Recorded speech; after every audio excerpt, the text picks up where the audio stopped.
¿Cómo están? Bienvenidas, bienvenidos al escenario del poder. Comienza Stock disponible por Vía X. Conversaciones necesarias en este Chile que se escribe día a día. Ya lo sabes, es jueves, sí. Cámbiame la música, señor director. Comienza la lucha contra la maquinaria de la Franja de Daza.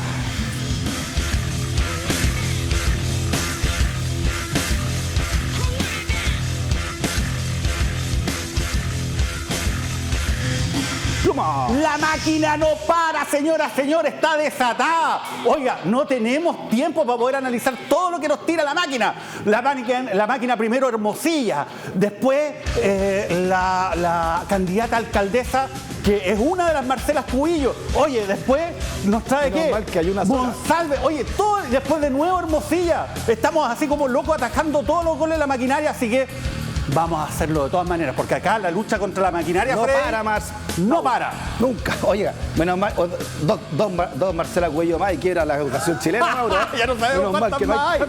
Vaya a saber uno. Bueno, oye, ya, Mauro, harto que analizar. ¿Qué vamos a hacer? Tenemos pizarra, Mauro, y vamos a ir a un caso que no está para muchas bromas. Así todo es. lo contrario, queremos desentrañar realmente en la Franja de Daza, Mauro, en qué consiste el caso Monsalve, ¿no? Sí, se ha hablado durante... Realmente, Oye, más allá de lo político, tal cual, de los posibles aprovechamientos políticos, no, aquí con respeto a también a las potenciales víctimas, Mauro, vamos a hablar sobre ese caso. vamos a tener que desenredar esta madeja, porque, oiga, mucha información cruzada de distintos ámbitos. Acá vamos a parar la pelota y vamos a analizar de qué se trata este caso, pero hay algunas tradiciones que obviamente tenemos que respetar, Freddy. Así es, Mauro. Por ejemplo, toda pizarra comienza con ese momento Hermosillo.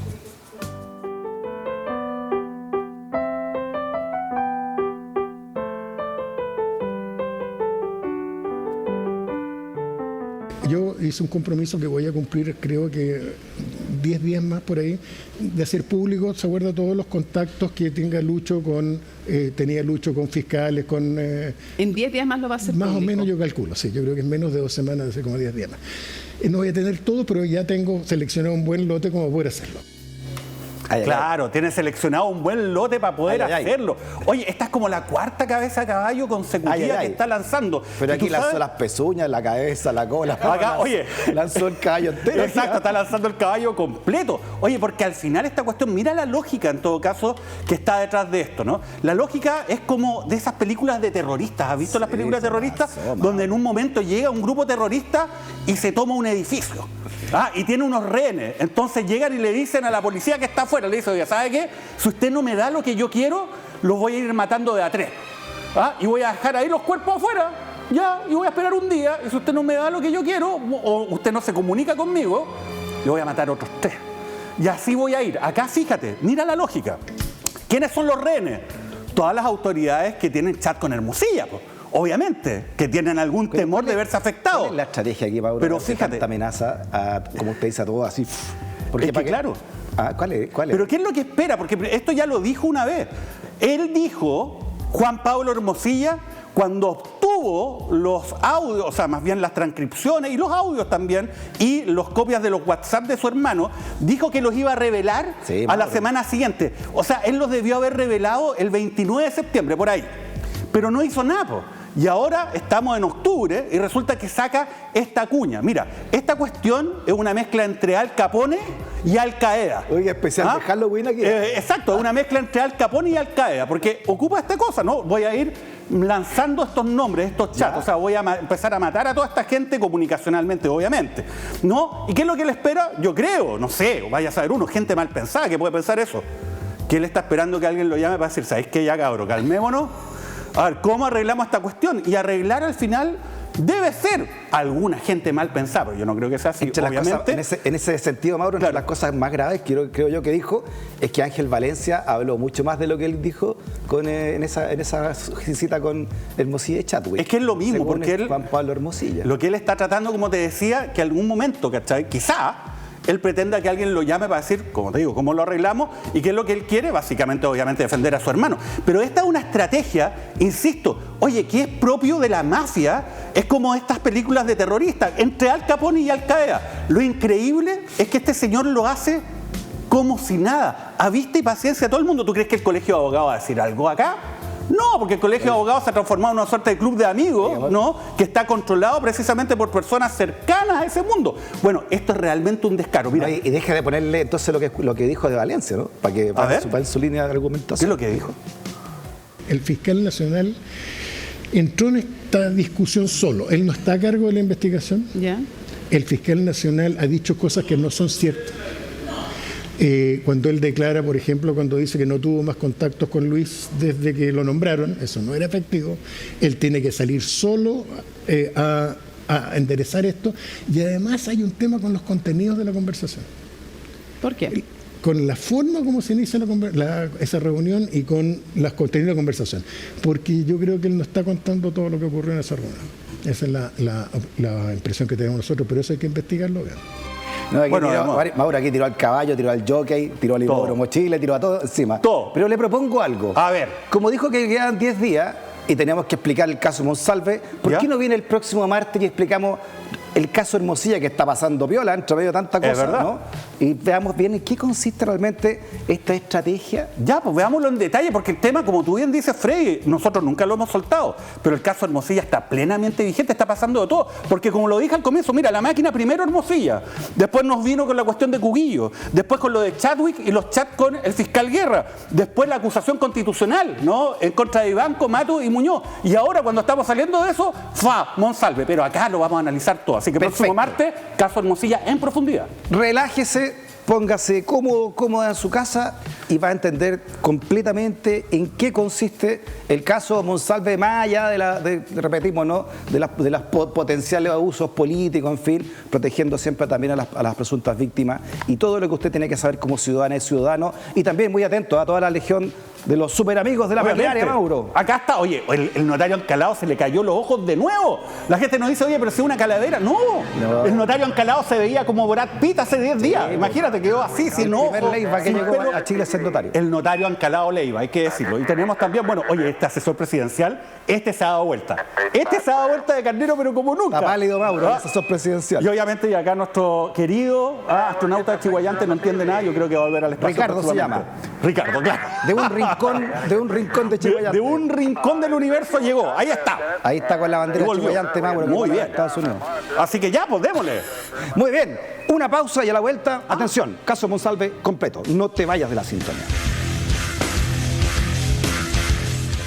Chupaya. Ya, ¡Vamos! Mauro, tenemos la pizarra Liz Taylor. Ya, lo que vamos a hacer entonces es analizar el caso Monsalve. ¿Por qué? Porque en el fondo acá usted ha escuchado muchas cosas, ¿no? Hay mucha información que es confusa y además deriva de distintos planos. Partamos con el siguiente titular entonces, A ver, Mauro, para comenzar entonces esta explicación. Monsalve ordenó diligencias con sigilo a la PDI para contactar a la denunciante en su departamento. Esto es lo que ya sabíamos ayer, como usted dice, se han ido conociendo algunos antecedentes, ha habido ya algunas acciones judiciales, en fin, todo eso, Mauro, y esto es muy complejo, requiere, como decía Lucho, Sí, tú lo sabes, Sí. de una pizarra, ¿no? y una clase de ética.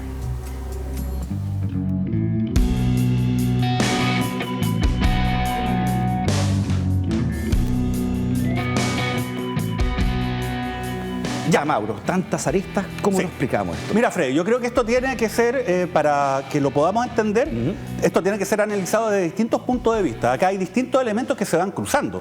Hay elementos que tienen que ver con el rol institucional de las autoridades, sobre todo de aquellas que están al interior del Ministerio del Interior precisamente.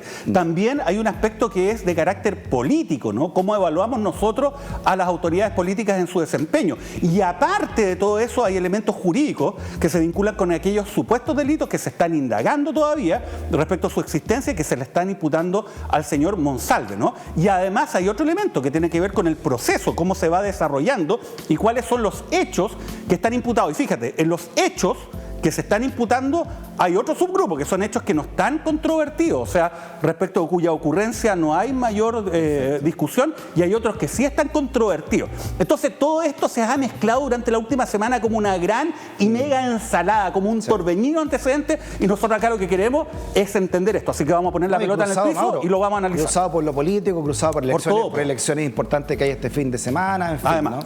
Ya. Entonces, nuestra propuesta es analizar primero, veamos lo institucional, ¿verdad? Ya. Mira, obviamente tenemos al presidente de la República, ¿no? Quien es el jefe de Estado y que obviamente en su gobierno funciona con distintas carteras, con distintos ministerios que tienen diversos roles unos de otros.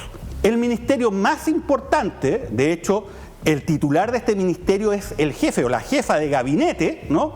Es precisamente el Ministerio del Interior y Seguridad Pública, ¿ya? Perfecto. Este ministerio se encuentra a cargo de doña Carolina Toa, ¿ya? Ahora bien, este ministerio, además, como tiene varias funciones, se divide, ¿no?, en otras unidades, ¿ya? La principal, yo diría, de estas unidades es precisamente la Subsecretaría, ¿no?, del Interior. Ahora, la Subsecretaría del Interior que tenemos acá, ¿ya?, que es una unidad muy relevante, mira, es tan relevante que el titular de la Subsecretaría del Interior, el subsecretario del Interior, lo que hace es subrogar a la ministra del Interior en el cargo cuando ella no puede ejercerlo, ¿no? O sea, pasa a ser ministro del Interior subrogante, como lo vamos a ver además en esta sucesión de hechos. Es algo que ocurrió respecto de Manuel Monsalve. Manuel Monsalve, quien además fue parlamentario, ¿no?, durante varios periodos consecutivos y una figura importante del mundo del Partido Socialista, ¿no?, el actual socialismo democrático que se le denomina, ¿no?, esa subcoalición que apoya al gobierno. Ahora bien, fíjate, estas labores son muy importantes, las del subsecretario del Interior desde el punto de vista institucional, porque él tiene a su cargo, en primer lugar, la seguridad pública interior. Mira. Él es el que gestiona directamente esta labor. Obviamente, la última persona que responde por todo esto es la ministra del Interior. Sin embargo, el que está en el día a día, en la parte más directa, ¿no?, operativa, en estos ámbitos es el subsecretario del Interior. Seguridad Pública Interior tiene que ver básicamente con analizar y también responder todos los riesgos de seguridad pública que se puedan dar, ¿no?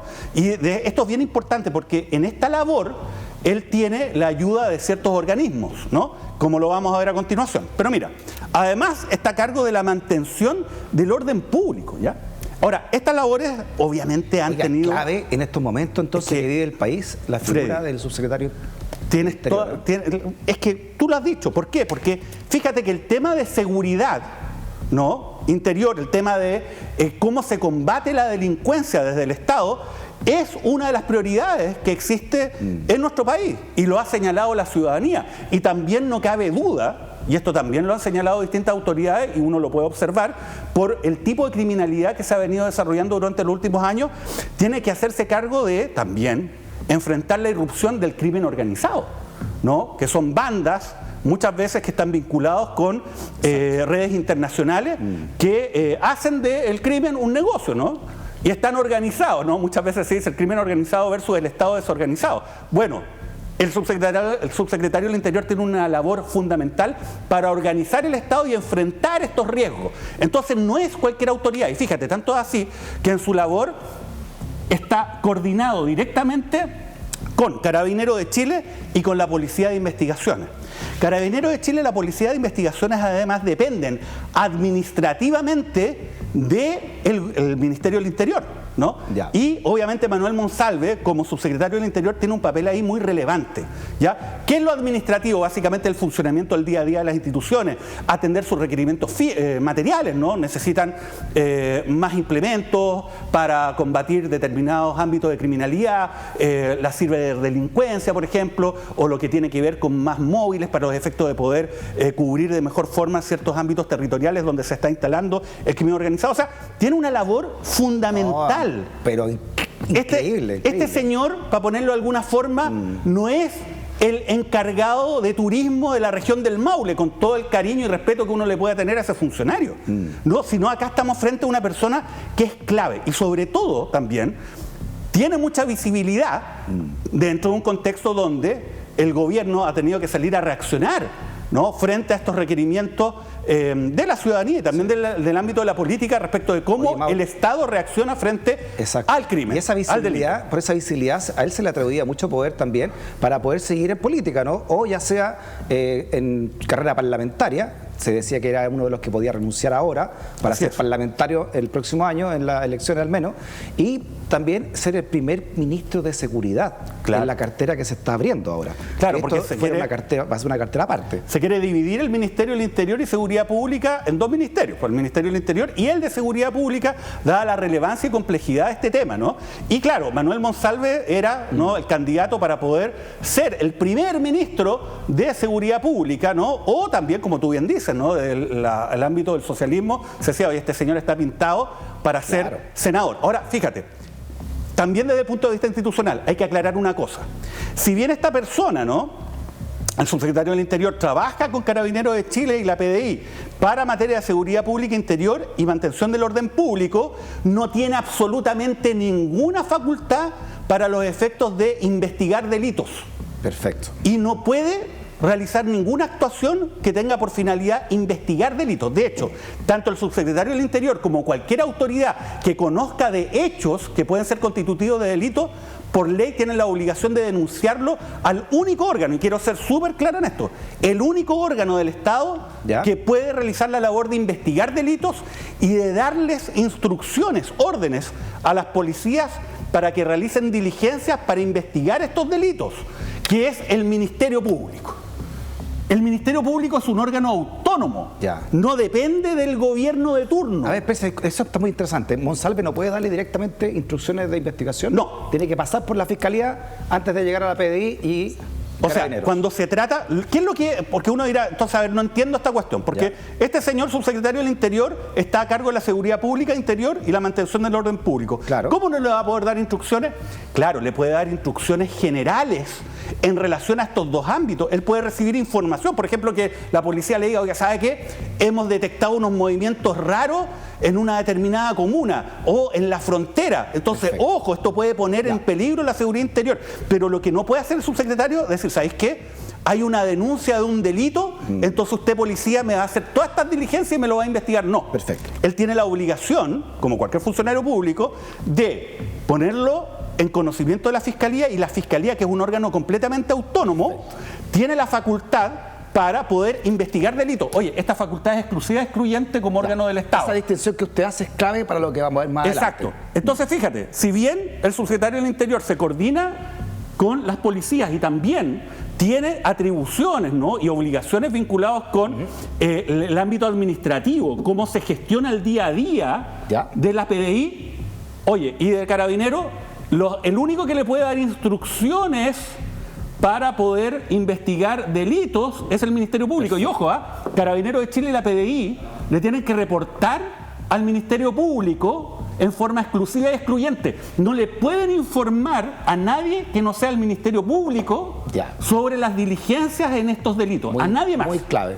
Ya, esta es Ya. el ámbito Yo institucional. estoy haciendo acá un torpedo, Mauro, le puse aquí Hágalo. caso 1 institucional. Ya, Ya, esto es lo este es el marco institucional, ¿no?, Ya. de como antecedente a este caso. Perfecto. Hay un segundo marco que también ha sido objeto de mucha controversia, ¿no?, que no tiene que ver con lo institucional, tiene que ver con lo político. ¿Y Ya, qué es voy a poner político aquí. político? ¿Y qué es lo político? Lo político tiene que ver básicamente si es que la autoridad pública cumple con ciertos parámetros que uno espera en su actuación, ¿ya? O sea, ¿qué es lo que espera la autoridad pública? Cosas que son básicas. Que respete la ley, pues, es lo mínimo, independiente cuál sea el color político de quien esté ocupando el gobierno, ¿no? Pero uno también espera otras cosas, ¿no? Espera, por ejemplo, que se cumpla con aquello que se ha dicho por parte de esa coalición que está gobernando. Y ahí derivan muchas críticas, Ya. que hay que tenerlas súper claro, son de ese ámbito, del ámbito político, ¿ya? No tiene que ver con lo jurídico ni con lo institucional, Sí. sino con lo político. ¿Y cuál ha sido la principal, yo diría, el principal eje a partir de lo cual se le ha criticado la actuación a la autoridad pública acá, específicamente al gobierno del presidente Boric? Tiene que ver con un concepto que el propio gobierno instaló. O sea, ellos lo instalaron, no es una creación de nosotros, que es el denominado gobierno feminista, ¿ya? Perfecto. Ahora, ¿Qué significa este tema del gobierno feminista? Significa que básicamente, obviamente nosotros no podemos, sería absurdo explicar, ¿no? Sobre todo de una manera asertiva y realista, lo que es el feminismo en 5 minutos. Es muy profundo. Pero, porque mira, no es solamente un movimiento político y social, es una teoría política, una perspectiva filosófica, es muchas cosas, ¿ya? Pero uno podría señalar, solamente como una aproximación para estos efectos, de que lo que hace el gobierno feminista, lo que haría sería considerar en el diseño e implementación de políticas públicas lo que se vincula con lo que ha sido la histórica discriminación y la situación de desventaja que ha tenido las mujeres en nuestra sociedad a partir de los roles que se le han asignado a la mujer, ¿ya? Entonces, analizar y constatar esta falta de equidad al momento de diseñar e implementar una política pública, entonces se vincula precisamente con el gobierno feminista, para decirlo en términos bien generales, ¿ya? Ahora, esto, que es algo razonable, ¿ya?, tiene distintas expresiones, ¿ya? Una de las expresiones es, por ejemplo, lo que se ha llamado la perspectiva de género, ¿ya? Que la perspectiva de género, insisto, tiene que ver precisamente con analizar todas estas normas, prácticas y muchos estereotipos que se instalan socialmente, históricamente respecto a la mujer y que la afectan en términos de equidad, ¿no? En un contexto en el cual también se señala otra cosa. Obviamente que estos roles que se le han impuesto históricamente a las mujeres, ella no participó en su determinación, ¿no? Este de ser como la madre, ¿no? Este tema del rol de ser como la claro, que eminentemente la cuidadora y los hombres hacen otra cosa. Claro, ese rol, obviamente las mujeres no han participado en su determinación y las dejan en una situación de desmedro en determinadas áreas. Eso es básicamente, y la perspectiva de género es hacer un análisis de aquello. Ahora, esto es bien importante, ¿no?, para los efectos de entender este caso, porque también otro elemento tiene que ver, ya mucho más específico, con la protección a las víctimas de delitos, sobre todo donde el género es un elemento relevante. Y ahí están muchos de los delitos de connotación sexual, ¿ya? Entonces, ¿por qué? Porque muchas veces, y esto se da, y yo también lo voy a observar, yo he sido abogado en casos de esta naturaleza, que cuando existe una denuncia hecha por una mujer respecto de un ataque sexual, al final se termina, de alguna manera, juzgando a la mujer, ¿no? Cuáles son sus costumbres, cuáles son sus conductas de su vida privada, ¿no? Etcétera. Entonces, eso obviamente deriva de que hay una expectativa de cómo ella, entre comillas, se tiene que comportar, y eso la afecta y la victimiza en este tipo de causas. Mira, esto es razonable, Freddy, lo que yo te estoy hablando, por lo menos a mi juicio. Sin embargo, como en todo movimiento, ¿no?, y perspectiva, y para analizar los fenómenos que se dan en nuestra sociedad, son muchos los movimientos que se autodeclaran feministas. Y muchos de estos movimientos, muchas personas dentro de esos movimientos, para ser justo, reducen esto, yo diría que a ciertos estereotipos, a ciertas frases, a ciertos eslogans que muchas veces distorsionan esto, ¿no? Por ejemplo, el tema de, que se resume en el amiga, yo te creo. ¿En qué consiste eso? Consiste en que, para muchos, esto sería como una inversión de la carga de la prueba. ¿En qué te lo explico derechamente? Si hay una mujer que sostiene haber sido objeto de un ataque sexual, por ejemplo, un delito de connotación sexual, entonces el punto de partida no es que se demuestre la culpabilidad del denunciado, sino al revés, el denunciado de alguna manera tendría que demostrar su inocencia, ¿no? Es una suerte como de inversión de la carga de la prueba. No corre la presunción de inocencia. Claro, es que eso en una lectura que es equivocada de lo que realmente es la perspectiva de género. La perspectiva de género no involucra eliminar la presunción de inocencia, sino ejemplo, que involucra... Para entenderlo bien, ¿Monsalve podría tener presunción de inocencia? O sea, perdóname, todo imputado tiene presunción de inocencia. Perfecto.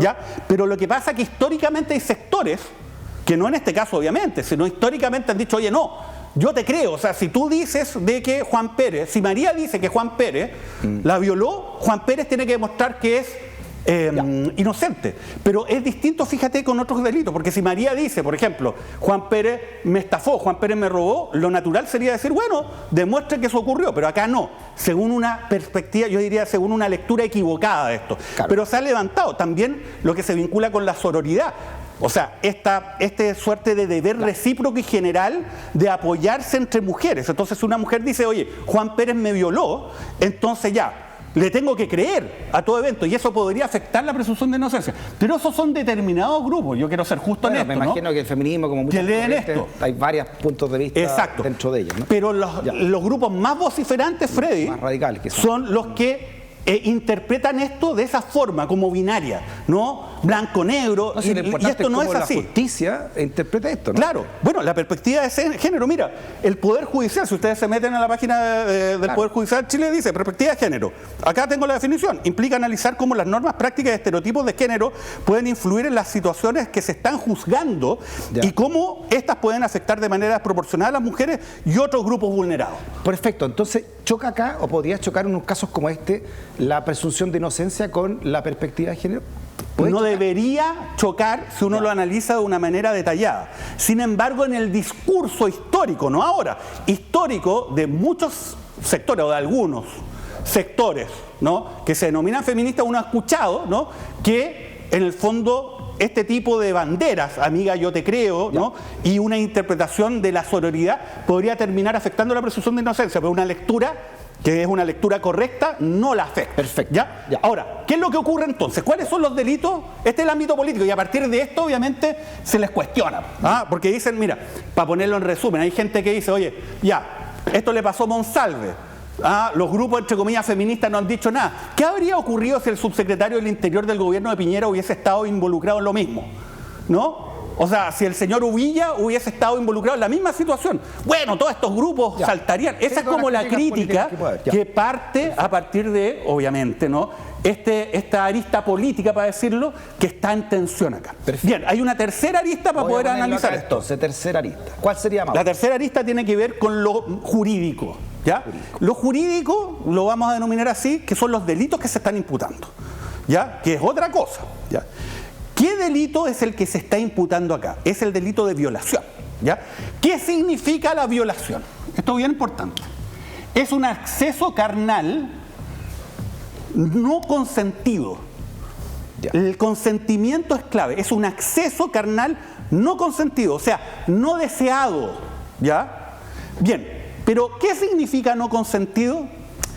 Mira, hay algunas pistas que da la ley. No es consentido cuando ha mediado fuerza o intimidación. O sea, yo golpeo a una persona, ¿me entendés?, para acceder. Ya. O la intimido, por ejemplo, con un revólver o un cuchillo para acceder, y la víctima cede. Perfecto. Esto es fuerza o intimidación. Lo otro, aprovechamiento de un trastorno mental. Efectivamente, una persona que tiene un trastorno mental no puede entregar su consentimiento real, ¿no?, respecto de, por ejemplo, tener una relación sexual bajo esta vía, ¿no?, bajo el exceso carnal. Mira, y fíjate, esto es bien interesante. Tercera hipótesis establecida por la ley. Cuando el acceso se concreta con privación de sentido. No estar en los 5 sentidos. Exacto, o sea, para ponerlo de alguna forma, acá el consentimiento tiene que ser real y efectivo. Ahora, fíjate, y acá se van vinculando varias cosas. Hablamos de la perspectiva de género, por ejemplo. Entonces, hay gente que dice, oye, ¿sabéis qué? A ver, si una persona llega, ¿me entendí?, e invita a una dama un día tarde en la noche a tomarse unos tragos, ya han tenido, digamos, algún tipo de contacto de connotación sexual, ella accede a tomarse esto en este contexto. Entonces después, si tuvieron una relación sexual, no, entonces está consentida. No, el consentimiento tiene que ser de la relación específica. Fíjate. Perfecto. Hay condenas, pero para ponerlo como ejemplo, hay condenas por violación entre cónyuges. Imagínate, o sea, ¿qué más claro? Dos personas que viven juntas, están casadas, oye, tienen hijos incluso, hay condenas y buenas condenas de violación entre cónyuges. Hay condenas de violación donde la víctima es una trabajadora sexual, para decirlo de alguna forma, en el contexto de un intercambio económico para tener relaciones sexuales. Hay condena. ¿Por qué? Porque en el fondo, todos estos elementos que rodean, ¿no?, el hecho propiamente tal, que es la relación sexual, no necesariamente son determinantes. De hecho, en muchos de estos ámbitos, decir, oiga, ¿sabe qué? Esa persona andaba con una mini, se tomó 5 tragos con la persona, entonces no me venga a decir que no es consentido. No, no tiene nada que ver. Y de hecho, eso tiene que ver con la perspectiva de género. Porque se vincula a esos estereotipos, ¿no? De conducta esperada de la mujer y que finalmente en estas causas hay una película pueden clásica perjudicarla. de eso, ¿no? Acusada de Jodie Foster, ¿se acuerdan? Claro, acusada de Jodie Foster, para que la vean. Bueno, entonces el tema es eso. Este debate. Ahora, ¿sabes cuál es el problema, Freddy? ¿Cómo estableces el consentimiento? Ya. ¿No? Y ese es un problema que vamos a analizar. Nos queda otra pizarra más. Sí, pero mira, alcancemos la otra. ¿Cuál es la denuncia? Entonces ahora vamos a otro aspecto, que yo te diría que es el cuarto aspecto, Freddy. Cuarto. Que el aspecto, le vamos a poner procesal. Que tiene que ver con cuáles son los hechos que se están investigando y que han sido señalados en la denuncia que colocó la presunta víctima del señor Monsalve. Ya. ¿Quién es la víctima? Es una mujer, ingeniera, 32 años, del sur de Chile, cuya familia conocía al señor Monsalve de antes. Acuérdate que este señor fue diputado, ¿no? Y tenía una acción territorial muy importante. En la región del Biobío. En la región del Biobío, ¿ya? Y obviamente la familia, de hecho su padre trabajaba con el señor Monsalve, ¿ya? Ella de hecho llega el año 2023 a Santiago a trabajar precisamente en el Ministerio del Interior y Seguridad Pública. Y como vamos a ver en la dinámica de los hechos, ¿no? Esto tuvo una suerte como de evolución, ¿no? Que dio pie finalmente al contexto de los hechos que se están investigando. Le propongo entonces que este cuarto punto y medular, Mauro, lo tratemos en otra pizarra. A ver, veámosla. Porque ya hicimos el institucional, el político, el jurídico y ahora pasamos al cuarto y procesal en estas clases de ética.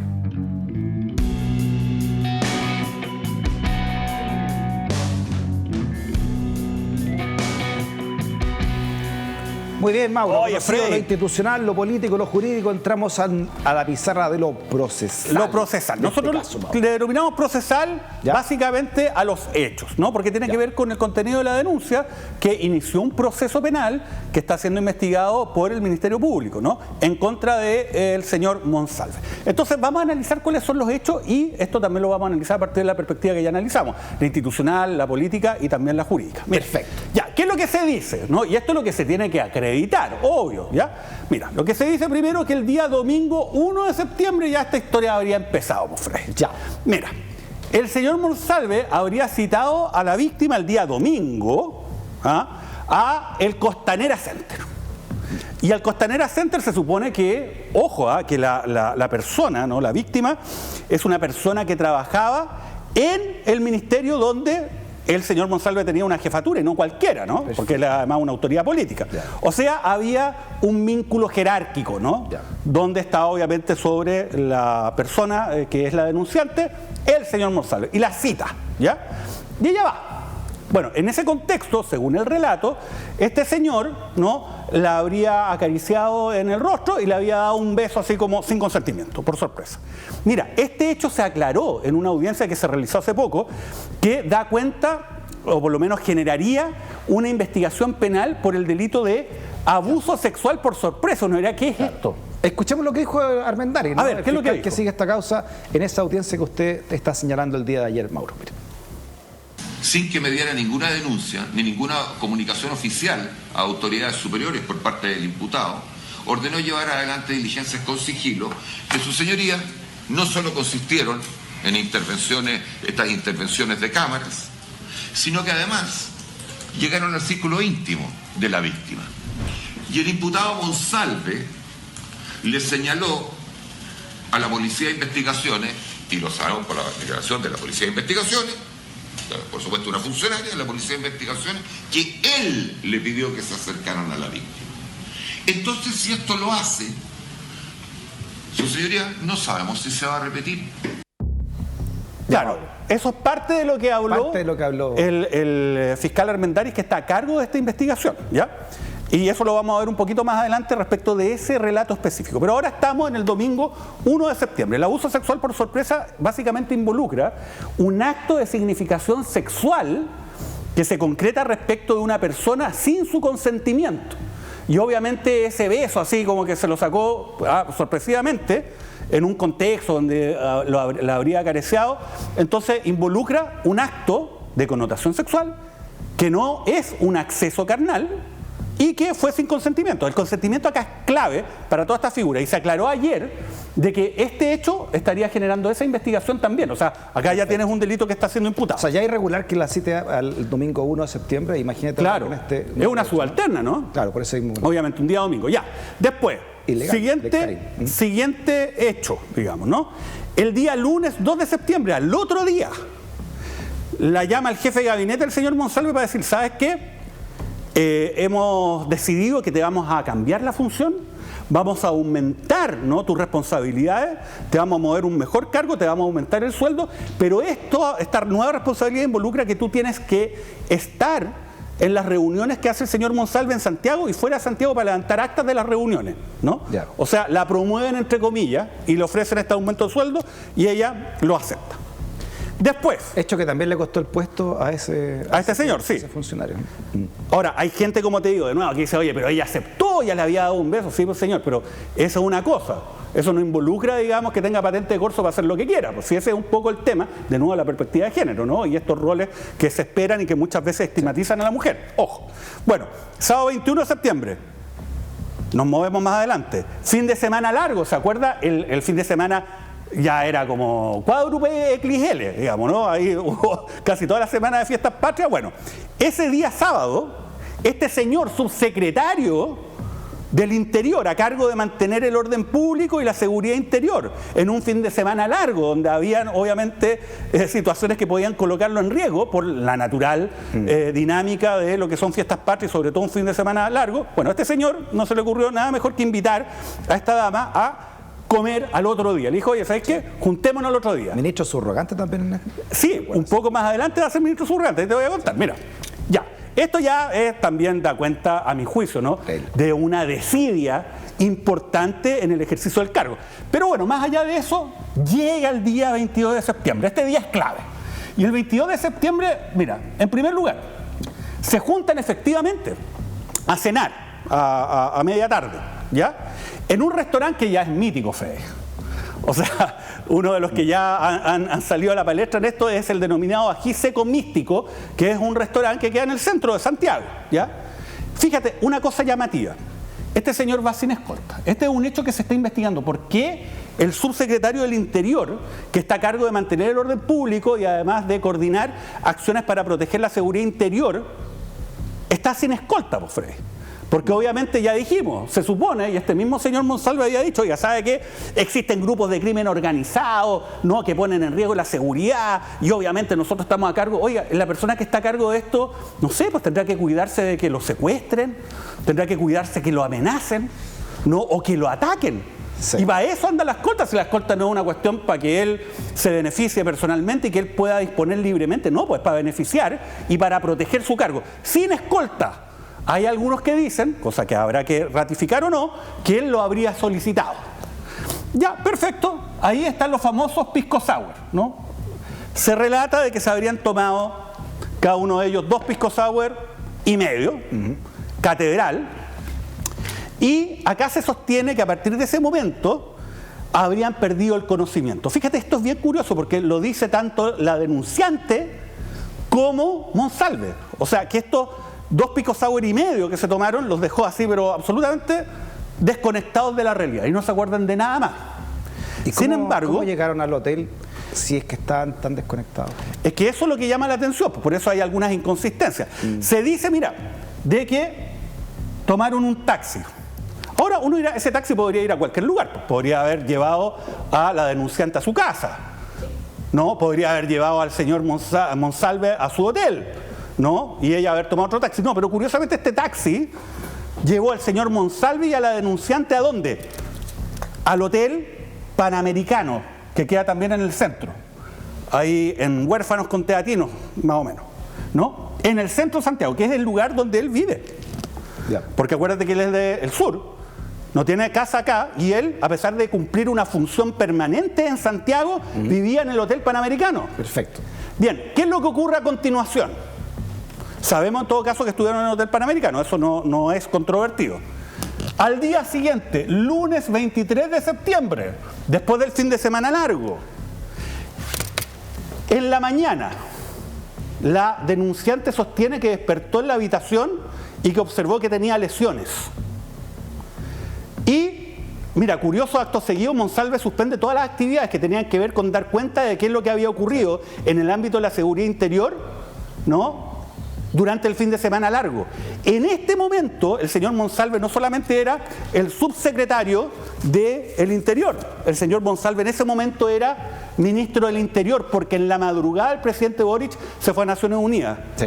Y cuando sale del país, la ministra del Interior, Carolina Toá, asume la vicepresidencia y era ministro del Interior. 5 para las 8 de la mañana se suspenden sus actividades según su equipo señaló, ¿no?, al resto. Claro, independiente que sea o no sea delito, tú comprenderás que en el fondo el que una persona que era subsecretario del Interior y en ese momento ministro del Interior suspenda sus actividades oficiales porque estaba pasando probablemente la caña, es absolutamente impresentable y es una, yo diría, una forma de incumplimiento de los deberes del cargo que es inaceptable para una autoridad de esta envergadura. 40 muertos, ¿no? 37 muertos, homicidios en ese fin de semana largo. Claro, es una desidia en el ejercicio del cargo, pues, Fred, ¿no? Si tú te lo tomás en serio. Una tremenda responsabilidad frente a todo el país, ¿no? Obvio. Martes 24 de septiembre, al otro día, según la denuncia, la presunta víctima fue a una consulta médica y pidió licencia. El resultado de esta consulta médica, claro que es clave. Porque como dijimos acá, el elemento relevante es si es que hubo una relación sexual, cosa que no se ha reconocido por Monsalve. Él dice que no tiene idea qué es lo que pasó. Segundo, si hubo relación sexual, si esa relación sexual fue consentida. Y el punto, como te digo, Freddy, es determinar que en ese momento, en el momento en el cual se concretó la relación sexual, con prescindencia de lo que ocurrió antes o después, si en ese momento específico había consentimiento. Ahora tú dirás, ¿cómo se acredita esto? Es difícil de acreditar, Freddy. Ya. Porque en el fondo, salvo que hayan, por ejemplo, pruebas físicas, eso es bien importante. Las pruebas físicas pueden darse por cierto tipo de heridas, ¿no?, o marcas que quedan habitualmente en las víctimas de este tipo de delito. Por ejemplo, marcas en las muñecas, en los antebrazos, en los muslos o en la zona donde se produjo el acceso, ¿ya? Entonces esta consulta médica, el resultado también es clave. Sí. 10 de octubre, o sea, mira todo el tiempo que pasó. Resulta que Monsalve, como subsecretario del Interior, se comunica con las policías. Si él no hubiese sido subsecretario del Interior, él no podría haber hecho esto. Pero como lo era, él se comunicó con las policías. Y mira, ¿qué es lo que hace? Le pide a la PDI un informe de inteligencia policial. Porque dice, sabe que acá está en riesgo la seguridad nacional, porque yo el día 22 de septiembre me borré. Y no tengo idea qué es lo que pasó. Y eso es irregular, de acuerdo, usted lo explicó en la pizarra anterior, ¿no? Obviamente, él no tiene atribuciones para hacer esto. Y está tratando de hacer pasar diligencias de investigación de hechos que pueden ser constitutivos de delito, donde él puede estar involucrado como una cuestión de seguridad nacional. Claramente no lo es. Pero mira qué curioso, si el señor Monsalve estaba tan interesado en esto, entonces ¿por qué no le pidió a la policía el día 23 de septiembre hacer esto? Hay mucha gente que dice, es que ya venía a venir que se podía dar una denuncia. Pide un informe de inteligencia policial a la PDI. Lo más insólito es que la PDI accede. Si esto es increíble, ahí también hay responsabilidad de las personas de la Dirección de Inteligencia de la PDI que accedieron a esto, y la PDI, y esto es lo más grave, por instrucción de Monsalve, intenta tener contacto con la víctima sin que exista una investigación. Obviamente, en una situación donde está una autoridad del país, está en un rango jerárquico respecto de la víctima, trabajaba para él, finalmente, y dando instrucciones ilegales. Porque Monsalve no tiene la atribución de darle instrucciones investigativas a las policías sin que lo haya denunciado al Ministerio Público. Y aquí uno se pregunta, ¿y todo esto no lo sabía la jefa directa de Monsalve, Carolina Toá? No lo sabemos, porque hasta el momento no. Es que ahí uno se pregunta, porque si las policías no le cuentan esto a la ministra... Es que esto es por eso. ¿Cómo las policías no le dicen, sabe que este caballero está pidiendo estas diligencias? O que la policía le diga que no, pues si la policía no tiene que, acceder a todo lo que le pidan. Si esto es claramente ilegal. Bueno, ya, ¿qué es lo que ocurre? Y por esta causa, ojo, están investigando a Monsalve no solamente por el abuso sexual, que ya les señalé, por la violación que se habría concretado el 22 de septiembre, sino acá por vulneración a la ley de inteligencia, que no le permite hacer esto, y esto se castiga con sanción penal. Ahora, nos movemos al día... Nos quedan 5 minutos. Sí, vamos a alcanzar, Freddy, si la máquina nunca nos ha ganado con el tiempo. El día 14 de octubre, lunes ya. ¿Ya? ¿Qué es lo que hace la víctima? Hace una denuncia formal ante la PDI. Y la derivan al Ministerio Público con Cecilia Frey. Ahora, uno dirá, Frey, esta cuestión es política. No, Cecilia Frey hace muchos años trabaja en el Ministerio Público, ella es abogada, que se ha especializado en la atención de víctimas y testigos y es jefa de la unidad. Perfecto. Así que la verdad es que independiente de quién hubiese sido, probablemente ella habría ido con cualquier víctima a donde al servicio médico legal para ver si es que hay signos además físicos respecto a esta materia. Ya, martes 15 de octubre, acá viene todo el tema del cuestionamiento político, político. Porque hasta acá estamos con la denuncia y con los hechos que tienen que ser establecidos o desacreditados. Que han pasado 3 semanas ya de los hechos, ¿no? Solamente agregar, hay gente que dice, oye, pero esta señorita finalmente se demoró mucho tiempo en hacer la denuncia, ¿no? Entonces no puede ser cierto. Mire, le voy a explicar una cosa. Habitualmente cuando la víctima es una persona que tiene una situación de jerarquía, ¿no?, donde está sometida a el victimario, como por ejemplo lo que ocurre en los abusos sexuales que se producen dentro de familias, ¿no?, donde por ejemplo un tío, incluso el padre puede haber abusado sexualmente, o una jefatura o una autoridad importante, obviamente es muy difícil que se denuncie de inmediato porque el costo que tiene que pagar la denunciante es muy alto. Dependencia económica, familiar, etcétera, ¿no? Absolutamente. Imagínate, solamente no son comparables, pero imagínate el caso de Eduardo Macaya. ¿Cuánto se demoraron las niñas en denunciar? Entonces es una cuestión que, y esto ocurre siempre en este ámbito. Entonces no es algo raro ni es algo que uno pueda decir esto desestima por sí mismo la denuncia. Ya, martes 15 de octubre. El martes 15 de octubre, Freddy, el señor Eduardo Serna, director de la PDI, se reúne con Carolina Toá. ¿Y qué le dice? ¿Sabe qué, ministra? Le quiero contar algo que a usted el señor Monsalve no le ha dicho. Existe una denuncia contra el señor Monsalve por delito sexual y la víctima sería una funcionaria del ministerio. Y recién habría sabido 15 de octubre. Carolina Toá. ¿Y tú sabes qué más le dice? ¿Sabe qué? Y el señor Monsalve dio instrucciones para realizar gestiones a través de la PDI respecto a este caso.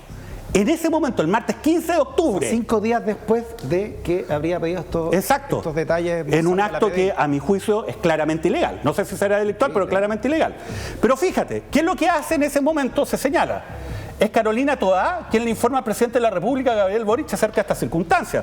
Porque, como te digo, el señor Monsalve era una autoridad importante, pero no solamente eso, sino que además tenía mucha exposición mediática, era la cara del gobierno en la lucha contra la delincuencia, junto a Carolina Toá. Exacto.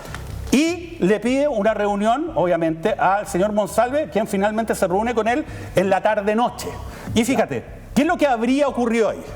El presidente le habría recibido la información, en primer lugar, de Monsalve de que efectivamente la denuncia existía, pero que él habría ordenado a la PDI, o instruido más bien a la PDI, revisar las cámaras del hotel Panamericano, ¿no? Y después también se supo que revisó las cámaras, esta unidad, a instancias de Monsalve, del restaurante El Ají Seco Místico. Mire, esto salió en la tercera hoy día respecto de eso, Mauro. ¿Cómo logró que los detectives acataran las instrucciones? De acuerdo con fuentes que están al tanto de las diligencias del caso, la semana antes de que se estampara la denuncia, la del 7 de octubre, Monsalve se habría empezado a preocupar, transmitiendo a funcionarios policiales que creía estar siendo objeto de un sabotaje, que su celular podría haber sido clonado y que en definitiva podría enfrentar un ataque. En medio de eso es que incluso aparece la teoría de que podría haber sido drogado. Esto le habría explicado él a la PDI para poder acceder a esas cámaras. Pero nunca contó el contexto de todo lo que nosotros después nos hemos enterado a partir de la denuncia. Pero además, esto es bien importante, se me fue a decir, el 10 de octubre, junto con la revisión de las cámaras del hotel y del restaurante, él ordenó, además de contactarse con la víctima, que obviamente puede ser entendido como un acto de intimidación, pues si llega la PDI, imagínate, tú eres funcionaria del ministerio, obviamente eso va generando no una protección a la víctima, sino al revés, él también ordenó que se empezara a revisar los celulares, sus celulares. Entonces, ya, eso es irregular, ya, pero el presidente Boric se entera. Le dice, oye, Monsalve le dice al presidente Boric, martes 15 de octubre, pedí que revisaran las cámaras. Y el presidente Boric le había dicho, ¿sabéis qué? Ándate al Bío Bío mañana y tú lo que tienes que hacer es informarle a tu familia sobre esta situación. Recordemos cuando el presidente dijo públicamente que esto había sucedido. A ver. El subsecretario Monsalve me comentó ese martes en la noche que él había revisado las cámaras del hotel.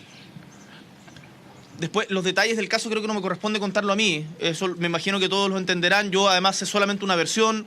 Creo que no corresponde que dé esos detalles. Respecto de si hubo alteración de prueba, de si hubo obstrucción a la justicia. No tengo ningún conocimiento de aquello. No tengo ningún conocimiento de aquello.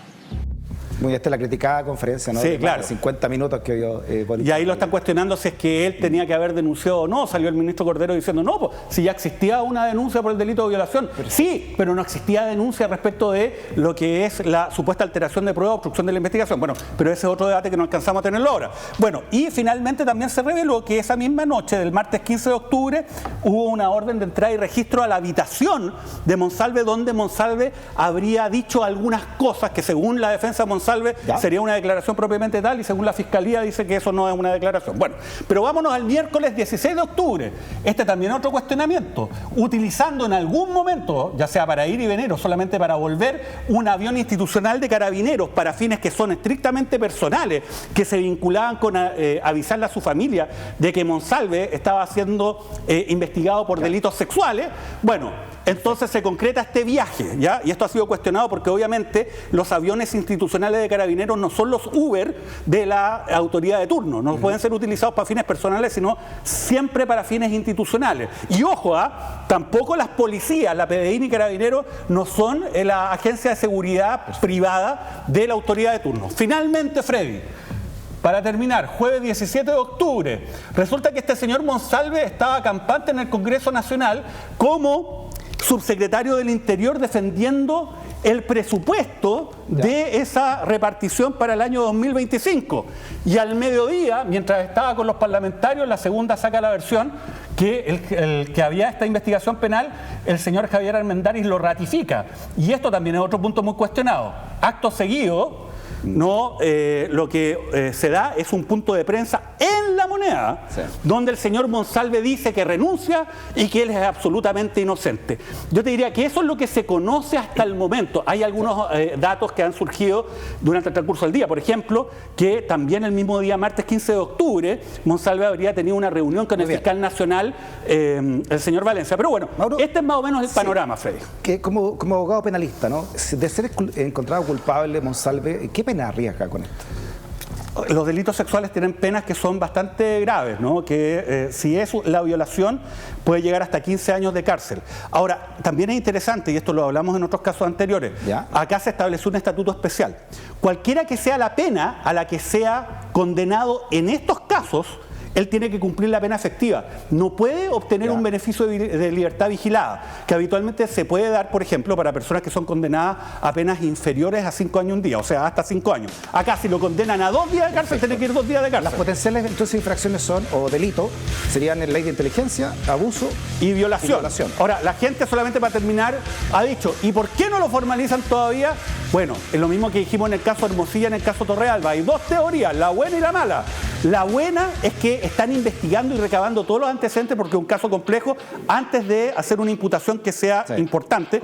Y la mala, claro, es la impunidad. Ahora, yo creo sinceramente que en este caso me voy por la teoría buena. El caso tiene alguna complejidad y yo creo que una vez que tengan todos los antecedentes van a hacer una imputación potente contra el señor Monsalve.